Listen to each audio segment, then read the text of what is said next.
Welcome back to I Am, the session on Jehovah-Tsaba. So, what this comes down to meaning is divine general who commands angelic armies, and the Lord our warrior. So, it's not really an easy-going one. It's pretty straightforward. If you're into military stuff like I was growing up, every boy, you love playing army. You love watching old war movies and seeing the guns and all that stuff that our parents were probably like, you guys shouldn't be watching that. But we did it. But I think painting the picture of God being a general really helps when we have to fight battles. Because a lot of the time you hear, he loves you, all this stuff, which is true. And sometimes I think we can make that seem weak. Like, he's not intimidating in the sense of he's going to really fight for you. But there's scriptures that talk about him with David and Goliath, where without him, David doesn't beat Goliath. That just doesn't make sense. It doesn't happen. It's not logical.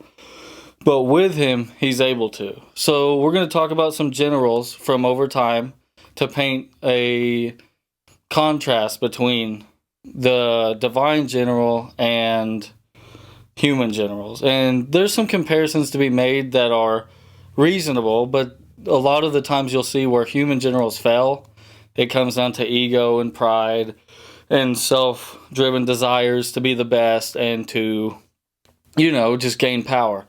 But with him, that's not an issue. He's not going to lead for that reason. That's not why he does what he does. So an example is Alexander the Great. It's in the name, the Great. So apparently he had a pride issue at some point because he called himself the Great. So most people know he conquested over 2 million square miles. That's like from here to Choctaw, times a lot.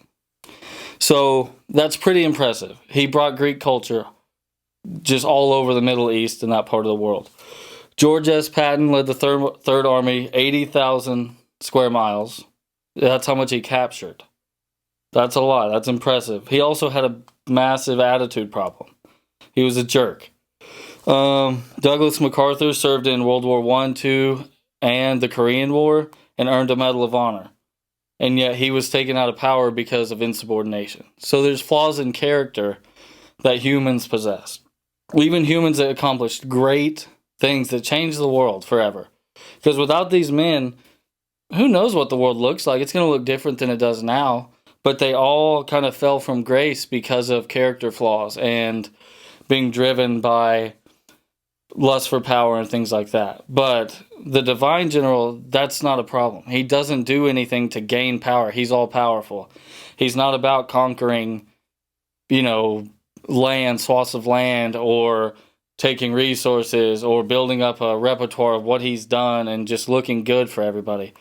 He looks good in his own accord. So, saying that, you don't have to worry about him being your general. Like, most of the men, great leaders, their men trust them anyways. And these are people with flaws.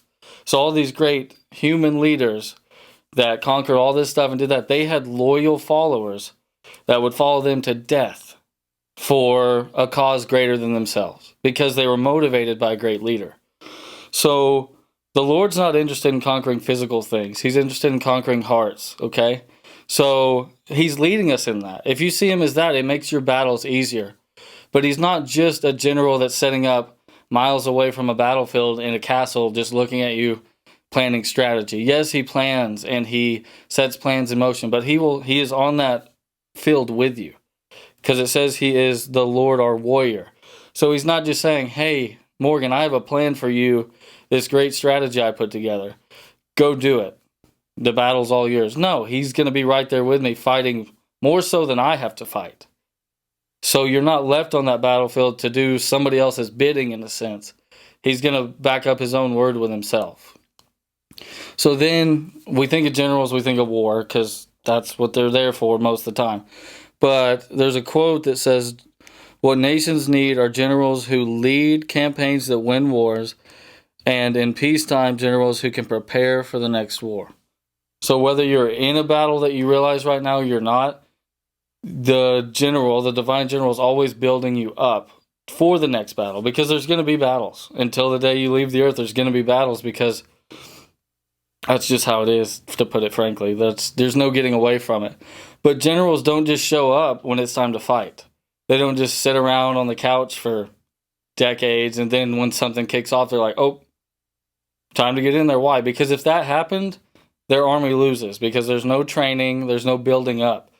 So the generals have to build up their men and build up a solid foundation for them to move forward on, or else you can't go into combat just out of the civilian population. You couldn't just jump in and you wouldn't compete, because you're fighting trained warriors. So in the spirit world, he's building you up, and all of us, to fight in these battles. So even when you feel like you're in a lull and that you're not doing anything, I'm just here. You're not. You're training for something. So always keep your eye on that and just stay committed to the cause, because it's worth it. Have a great discussion and a good rest of the series.